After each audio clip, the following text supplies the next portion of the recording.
Sir నమస్కారం sir. నమస్తే. Sir NT Ramarao గారి జయంతి సందర్భంగా ఈ నేపథ్యంలో మరి ఆయన సినీ ప్రస్థానం అండ్ రాజకీయ ప్రస్థానం వీటన్ని ఆయన జర్నీ గురించి మీరేం చెప్తారు సార్? అదొక పొలిటికల్ డెసిషన్. అది అందులో కూడా రామారావు గారి తాత్వికతని దానికి అంటగట్టి మరీ మాట్లాడారు చాలామంది. ఆ తరువాత ఆయన వైదికపు బ్రాహ్మణుల మీద కూడా ఒక అటాక్ చేశాడు. ఆలయాల్లో అర్చకులుగా ఉన్నటువంటి వాళ్ళకి అనువంశక అర్చకత్వాన్ని రద్దు చేస్తూ ఒక బిల్లు పెట్టాడు అసెంబ్లీలో. అంటే వంశపారంపర్యంగా అంటే పూజారి గారి కొడుకే పూజారి అవటం అనేది రద్దు చేశాడు. రద్దు చేసి వాళ్ళకు కూడా రిటైర్మెంట్ పెట్టాడు. రిటైర్మెంట్ ఏజ్ తగ్గించిన ఘనత కూడా ఎన్టీఆర్దే. ఇలా ఎంప్లాయీస్కి దూరం అయ్యాడు. ఆయన ఎంప్లాయీస్తో విపరీతంగా క్రిటిసిజంకి గురయ్యాడు. దాంతోపాటు ఈ అర్చకులకి రిటైర్మెంట్ పెట్టడంతో చాలామంది హర్ట్ అయ్యారు. ఆయన ఎండోమెంట్ యాక్ట్ తీసుకొచ్చాడు. యతిరాజరావు గారు ఎండోమెంట్ మినిస్టర్గా ఉండగా ఆయన్ని చదవమని బలవంతం పెట్టి చదివించాడు అసెంబ్లీలో. దానిలో భాగంగానే ఒక వేదిక యూనివర్సిటీ పెట్టాలి, అందులో చదువుకున్న వాళ్ళని రిజర్వేషన్లు అమలు చేయాలి, అక్కడ కూడా అన్ని కులాల వాళ్ళకి అర్చకత్వంలో ప్రవేశం కలిపి ఇలా చాలా ఆలోచనలు చేశాడు ఆయన. ఆయనకి వ్యతిరేకంగా ప్రారంభమైన ఉద్యమమే చిల్కూరు బాలాజీ టెంపుల్ ఉద్యమం. భక్తి విప్లవం పేరుతో. అంటే దేవాలయంలో హుండీ ఉంటే కదా మీరు ఎంటర్ అయ్యేది, అసలు హుండీయే బయట పారేస్తాం, మీకు మాకు ఏ సంబంధం లేదు, మేము ఈ దేవాలయానికి ఇచ్చినటువంటి మాన్యాలతో మేము బతుకుతాం, మేము భక్తుల నుంచి పైసా తీసుకోం, వచ్చిన వాళ్ళకి అర్చన చేసి పంపిస్తాం, కొబ్బరి చిప్పలు కూడా తీసుకోం, కొబ్బరికాయ వాళ్ళే కొట్టేసుకుని వాళ్ళే 2 చిప్పలు పట్టుకెళ్ళిపోమనండి. ఆదాయము లేదు కాబట్టి దేవాదాయ శాఖకి ఇక్కడ సంబంధం లేదు అని వాళ్ళు ముందు హుండీ బయట పారేశారు. ఇలా ఎండోమెంట్ డిపార్ట్మెంట్ నుంచి దేవాదాయ విభాగం నుంచి గుళ్ళని కాపాడుకునేటువంటి ఒక ఉద్యమం జరిగింది. దాన్ని భక్తి విప్లవం అంటారు. వాక్ అనే పేరుతో వాళ్ళు ఒక మ్యాగజైన్ రన్ చేశారు ఈ మూమెంట్ని స్ప్రెడ్ చేయడానికి. చిల్కూరు బాలాజీ టెంపుల్ ఆయన సౌందరరాజన్ గారు, ఇది ఎన్టీఆర్కి వ్యతిరేకంగా మొదలైంది. వాళ్ళు కోర్టులకు వెళ్ళారు, హైకోర్టుకు వెళ్ళారు, సుప్రీంకోర్టులో చివరికి వైఎస్ టైంలో జడ్జిమెంట్ వచ్చింది వాళ్ళకు అనుకూలంగా, స్టేట్ గవర్నమెంట్కి వ్యతిరేకంగా. ఆ జడ్జిమెంట్ రావడానికి కారణం వైఎస్. ఆయన చిల్కూరు టెంపుల్ నుంచి తన ప్రచారాన్ని ప్రారంభిస్తూ సుప్రీంకోర్టులో మీకు న్యాయం జరిగేలా చూస్తానని చెప్పాడు. అదే జరిగింది. వాళ్ళకి జడ్జిమెంట్ ప్రాపర్గా అంటే వాళ్ళు అనుకున్న పద్ధతిలో జడ్జిమెంట్ వచ్చింది. రామారావు గారి నిర్ణయాలు అలా వివాదాస్పదంగా ఉండేవి. ఆయన మాట్లాడే ధోరణి కూడా అలాగే ఉండేది. ఒకసారి ఎప్పుడో ఎన్జిఓలు జీతాలు పెంచమంటే ఆయన చాలా స్ట్రైట్గా పందికొక్కులు తిన్నట్టు తింటున్నారు, ఖజానాని ఇంకా చాలలేదా అనేసాడు. అది చాలా కాంట్రవర్సీ అయింది. ఎన్జిఓలు స్ట్రైక్కి వెళ్ళే పరిస్థితి. ఇలాంటి ధోరణిలో ఉండేవాడు ఆయన. సర్వం సహా అన్నట్టుగా నడిచేది ఈ ధోరణి. ఇవన్నీ అంటే ఆయన జీవితం చివరి వరకు అంటే పాతాళ భైరవ సినిమాలో సాహసం సైరా రాజకుమారి సిద్ధిస్తుంది అంటే కత్తి నోట్లో పెట్టుకుని మంటల్లో దూకేస్తాడు ఆయన. ఆయన జీవితం చివరి వరకు దెబ్బలాడుతూనే ఉన్నాడు. యుద్ధరంగంలోనే చనిపోయాడు ఆయన. ఆయన చివరి రోజులు ఒకసారి గుర్తు చేసుకుంటే ఆయన 94లో ముఖ్యమంత్రి అయిన తర్వాత అప్పటికి మార్కెట్ ఎకానమీలోకి దేశం ప్రవేశించేసింది.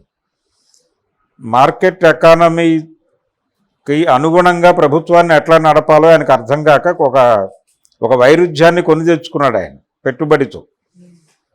సంపూర్ణ మద్యపాన నిషేధం అనేటువంటి ఫైల్ మీద సంతకం పెట్టడం ద్వారా నేను పెట్టుబడికి వ్యతిరేకిని అని ఒక సిగ్నల్ ఇచ్చేశాడు.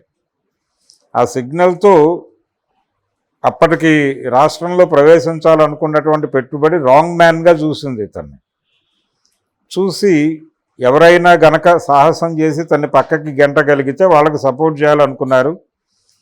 ఆ అవకాశాన్ని చంద్రబాబు నాయుడు గారు వినియోగించుకొని తాను సక్సెస్ఫుల్గా అంటే రామారావు గారి వ్యక్తిగత జీవితంలో ఆయన పెళ్లి చేసుకోవటం అనే సాకు చూపించి కుటుంబాన్ని తన వైపుకు లాక్కొని ఒక కొత్త పవర్ సెంటర్గా లక్ష్మీపార్వతి వస్తుంది. దాని నుంచి కుటుంబాన్ని పార్టీని కాపాడుకోవడం మన బాధ్యత అని పార్టీ పరిరక్షణ ఉద్యమం అనే పేరుతో ఎన్టీఆర్ వ్యతిరేక ఉద్యమం నడిపి ఈ పెట్టుబడి సహకారంతో ఎన్టీఆర్ని కుప్పకూల్చాడు ఆయన.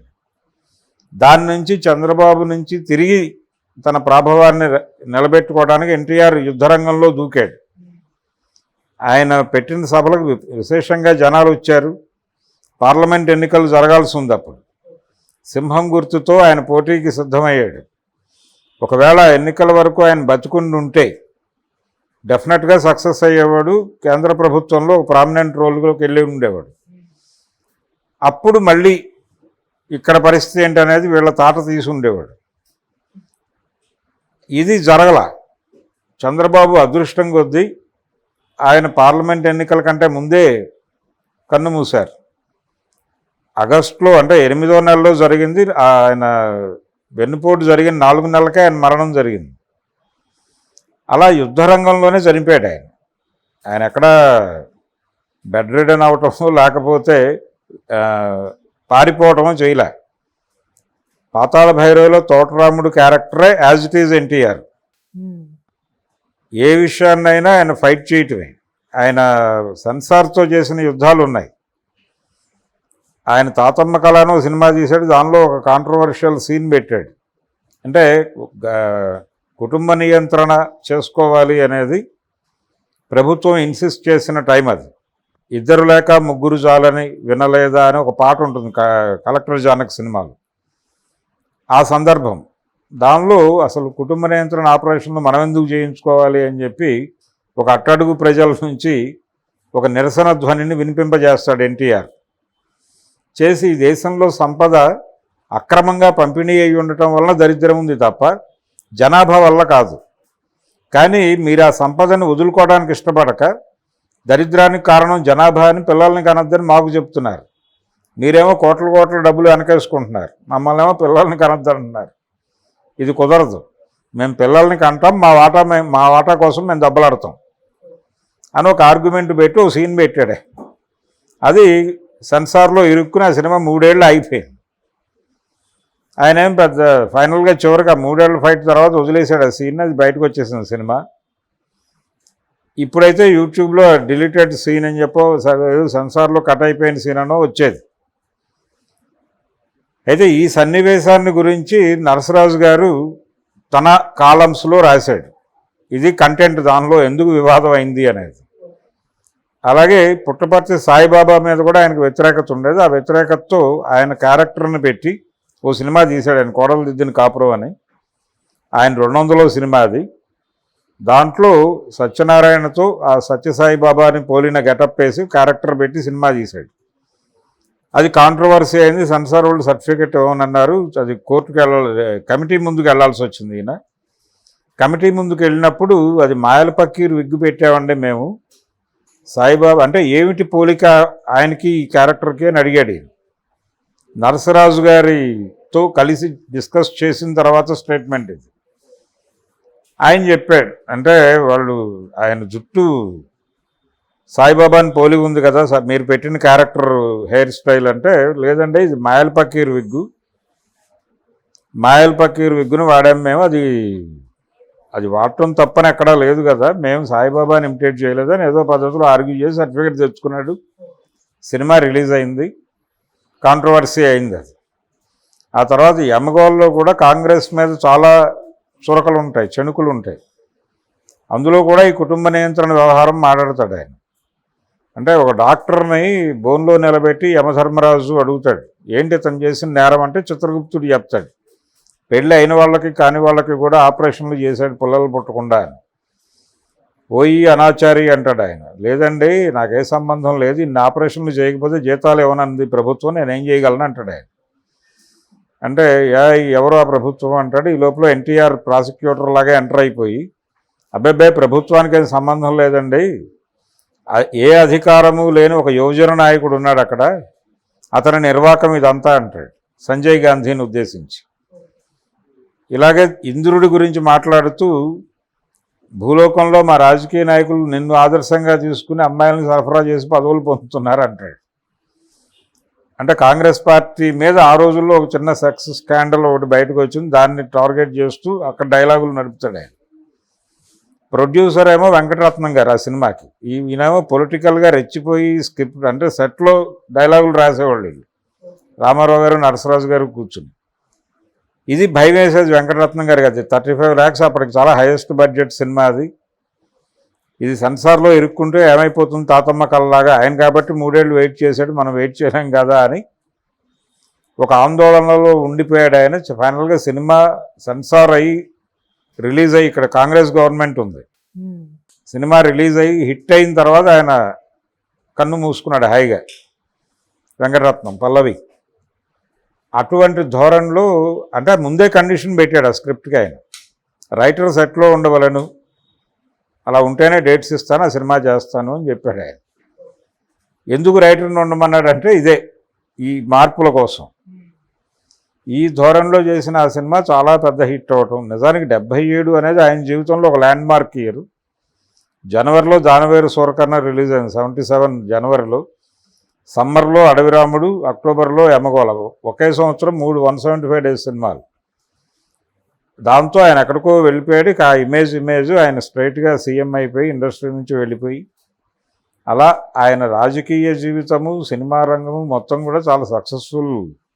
అలాగే ఇంకొక ఇది ఉంది రామారావు జీవితంలో, ఆయన మొదటి కలర్ సినిమా లవకుశ చాలా పెద్ద హిట్, ఇండస్ట్రీ హిట్. అది ఆ రికార్డు అన్బ్రేకబుల్. ఆ తర్వాత ఆయన నటించిన మొదటి సాంఘిక రంగుల సినిమా దేశోద్ధారకులు, అది కూడా చాలా పెద్ద హిట్. కొత్త మార్కెట్లని తెలుగు సినిమాకు ఓపెన్ చేసిన సినిమా అది. ఆయన నటించిన మొదటి scope cinema Adavi Ramudu, sensational hit అది. అలాగే అదే డేట్స్లో అంటే లవకుశ, దేశోద్ధారకులు రిలీజ్ అయిన రోజే, అదే రోజున ఆయన తెలుగుదేశం పార్టీ అనౌన్స్ చేశాడు, అది కూడా పెద్ద హిట్టే. కాకపోతే తన వల్లనే తెలుగుదేశం పార్టీ ఉంది అనే నమ్మకం ఆయనలో బలంగా ఉండేది. ఒక ఇంటర్వ్యూలో మీ తర్వాత తెలుగుదేశం పరిస్థితి ఏంటంటే ఇది నాతోనే పుట్టింది, నాతోనే పోతుంది అనేసాడు ఆయన, ఎటువంటి మొహమాటాలు లేకుండా. కానీ ఇప్పటికీ కొనసాగుతుంది ఆ పార్టీ. ఇలా ఒక భిన్నమైనటువంటి ధోరణి ఉన్నటువంటి ఒక విచిత్రమైన నటుడు, రాజకీయ నాయకుడు, దర్శకుడు. నిజానికి ఆయన అద్భుతమైన దర్శకుడు, నటుడు కాకపోయి ఉంటే అద్భుతమైన దర్శకుడు అయి ఉండేవాడు ఆయన. అంటే ఘంటసాల గారు అద్భుతమైన సంగీత దర్శకుడు. లవకుశ, రహస్యం లాంటి సినిమాలు, సంగీతం ఆయన తప్ప ఇంకొకటి చేసే ప్రసక్తే లేదు. ఆయన మెయిన్ స్ట్రీమ్ సింగర్ అవటం వలన ఆయన సంగీత దర్శకత్వానికి అన్యాయం చేశాడు అనేటువంటి ఒక ఆరోపణ ఉంది ఆయన మీద. అలాగే ఎన్టీఆర్ కూడా మంచి డైరెక్టర్, ఆయన మెయిన్ స్ట్రీమ్ హీరో అవటం వలన ఆయన డైరెక్షన్లో ఎక్కువ సినిమాలు చూసే అవకాశం రాలేదు. అది ఎన్టీఆర్లో ఉన్నటువంటి భిన్నమైనటువంటి ధోరణులు, ఆయన ఆలోచన సరళి. ఇప్పుడు ఆయన 101వ సంవత్సరం జన్మదినం జరుపుకుంటోంది తెలుగు జాతి. ఆయన తెలుగు జాతి అనే మాట్లాడేవాడు. ఆయన ఉన్నంతకాలం అంటే తెలంగాణలో ఆయనకి అద్భుతమైన సపోర్ట్ ఉండేది. వేర్పాటువాద ఉద్యమాలను ఆయన నిరసిస్తూనే వచ్చాడు బతుకున్నంతకాలం. ఆయన సినిమాలో దాదాపు ఆ సబ్జెక్ట్ మీదే సినిమా తీశాడు ఆయన, తల్లా పెళ్ళామా అని. అందులో దాదాపు 1/2 గంట సీను, ఒక 5 నిమిషాల పాట ఉంటుంది. ఇప్పటికీ సమైక్యాంధ్ర నినాదం ఇచ్చేవాళ్ళు ఆ పాటే వాడుతూ ఉంటారు. ఒక భిన్నమైనటువంటి రాజకీయ తాత్విక దృక్పథం ఉన్నటువంటి నటుడు ఎన్టీ రామారావు, ఆయనకి రీప్లేస్మెంట్ లేదు. అటువంటి ఐడియాలజీ ఉన్నటువంటి నటులు మళ్ళీ రాలేదు తెలుగులో ఎవరు కూడా. అందుకని రామారావు ఎప్పటికీ భిన్నమే. Thank you so much. Thank you.